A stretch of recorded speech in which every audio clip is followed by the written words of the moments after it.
जोड़ में धमाके में जाँ बहक अफराद की तादाद अब 40 हो गई है और धमाके की वीडियो बोलने से हासिल कर ली है। जिस वक्त धमाका हुआ कारकुनान वहाँ पर बड़ी तादाद में मौजूद थे। क्या सूरत हाल थी, हमारे नुमाइंदे आसिफ शहजाद हमारे में।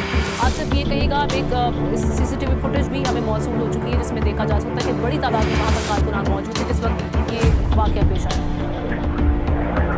जी बिल्कुल, जिस वक्त ये वाक़या पेश आया यहाँ पर वर्कर्स कम्युनिटी का बड़ी तादाद में कारकुनान जो थे वो मौजूद थे, उनके कायद के आने का इंतजार था। लेकिन जो अचानक धमाका हुआ बड़ी तादाद में आप देख सकते हैं कि तबाही के मनाजिर वहाँ पे नजर आ रहे हैं। जो कारकुनान है वो तस्वीर में कि अब तक इस बात के मुताबिक 40 अफराद की जान होने की तस्वीर की गई है, जबकि डिजिटल जख्मी जो है उनको दी और देवरगढ़ा के अस्पतालों में ले जाया गया है। और जो 20 से ज्यादा जख्मी है जिनको पेशावर के अस्पतालों में मुंतकिल किया जा रहा है, पेशावर के अस्पताल जो है वहाँ पर इमरजेंसी इलाज कर दी गई और तमाम जो इकदाम मुकम्मल किए गए हैं ताकि यहाँ पर जो जख्मी लाए जाएंगे इनको भी गुंजाइश दी जाएगी।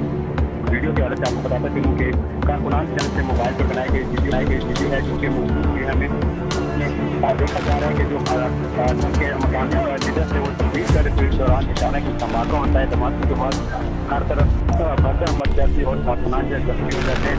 उसके बाद इमरजेंसी हो जाती है और वहाँ जो रेस्क्यू